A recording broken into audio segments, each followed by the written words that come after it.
പ്രകൃതിയുടെ വിസ്മയകരമായ രൂപകൽപ്പനയും മനുഷ്യന്റെ കഠിനാധ്വാനവും ഒത്തുചേരുന്ന ലോകത്തിലെ അപൂർവ കാഴ്ചകളിൽ ഒന്നായ ഗ്രീസിലെ മെറ്റിയോറ അന്താരാഷ്ട്ര ശ്രദ്ധയാകർഷിക്കുന്നു. ആകാശത്തേക്ക് കുതിച്ചുയർന്നു നിൽക്കുന്ന കൂറ്റൻ പാറക്കൂട്ടങ്ങളും അവയുടെ മുകളിൽ സ്ഥാപിച്ചിരിക്കുന്ന പുരാതന ക്രിസ്ത്യൻ ആശ്രമങ്ങളുമാണ് ലോകമെമ്പാടുമുള്ള ദശലക്ഷക്കണക്കിന് തീർത്ഥാടകരെയും വിനോദസഞ്ചാരികളെയും ഇവിടേക്ക് ആകർഷിക്കുന്നത്.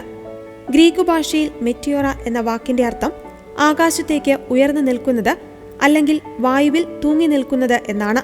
കാറ്റിലും മഴയിലും രൂപപ്പെട്ട ഈ പ്രകൃതി രഹസ്യം ഇന്ന് യുനെസ്കോയുടെ ലോക പൈതൃക പട്ടികയിലെ പ്രധാന ആകർഷണങ്ങളിൽ ഒന്നാണ്. 6 കോടി വർഷങ്ങൾക്ക് മുൻപ് ഈ പ്രദേശം മുഴുവൻ കടലിന്റെ അടിയിലായിരുന്നു. ഭൂകമ്പങ്ങൾ കാരണം കടൽ പിൻവാങ്ങുകയും വലിയ പീഠഭൂമി രൂപപ്പെടുകയും ചെയ്തു. ലക്ഷക്കണക്കിന് വർഷങ്ങളായി വീശിയടിച്ച ശക്തമായ കാറ്റും മഴയും മൃദുവായ പാറകളെ ഒഴുക്കിക്കളയുകയും കഠിനമായ സാൻഡ്സ്റ്റോൺ പാറക്കൂട്ടങ്ങൾ മാത്രം അവശേഷിപ്പിക്കുകയും ചെയ്തു. പിന്നീട് 9-11 നൂറ്റാണ്ടുകളിൽ ലൗകിക ജീവിതം ഉപേക്ഷിച്ച് പ്രാർത്ഥനയ്ക്കായി എത്തിയ ഹെർമിറ്റ്സ് എന്നറിയപ്പെടുന്ന സന്യാസിമാർ ഈ പാറയിടുക്കിൽ താമസമാക്കി. താഴെയുള്ള ഗ്രാമീണർ നൽകിയിരുന്ന ആഹാരം മാത്രമായിരുന്നു ഇവരുടെ ഏക ജീവനോപാധി. 12-ാം നൂറ്റാണ്ടോടെ ഇവർ ഒരു ചെറിയ സന്യാസി സമൂഹമായി മാറുകയായിരുന്നു. 14-ാം നൂറ്റാണ്ടിൽ ഓട്ടോമൻ സാമ്രാജ്യത്വത്തിന്റെ ആക്രമണങ്ങളിൽ നിന്നും രക്ഷ നേടാനായി സന്യാസിമാർ ഈ കുത്തനെയുള്ള പാറകളുടെ മുകളിൽ വലിയ ആശ്രമങ്ങൾ നിർമ്മിക്കുവാൻ തുടങ്ങി. 1344-ൽ അത്തനാസിയോസ് കൊയ്റ്റ്നോവിറ്റിസ് എന്ന സന്യാസി ആദ്യത്തെ പ്രധാന ആശ്രമമായ ഗ്രേറ്റ് മെറ്റീരിയോൺ സ്ഥാപിച്ചു.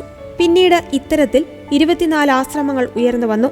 15 മുതൽ 19 വരെയുള്ള നൂറ്റാണ്ടുകളിൽ കലയുടെയും സാഹിത്യത്തിന്റെയും മതപരമായ കയ്യെഴുത്ത് പ്രതികളുടെയും പ്രധാന കേന്ദ്രമായി മെറ്റിയോറ മാറി. എന്നാൽ 17-ാം നൂറ്റാണ്ടിന് ശേഷം പല ആക്രമണങ്ങളും പട്ടിണിയും കാരണം ഈ ആശ്രമങ്ങളിൽ ഭൂരിഭാഗവും ഉപേക്ഷിക്കപ്പെടുകയും തകരുകയും ചെയ്തു. 1920-കളിൽ പാറകൾ വെട്ടിത്തുരുന്ന പടികളും പാലങ്ങളും നിർമ്മിച്ചതോടെയാണ് ഇവിടേക്ക് സുരക്ഷിതമായ പ്രവേശനം സാധ്യമായത്. 1988-ൽ യുനെസ്കോ മെറ്റിയോറയെ ലോക പൈതൃക പട്ടികയിൽ ഉൾപ്പെടുത്തി.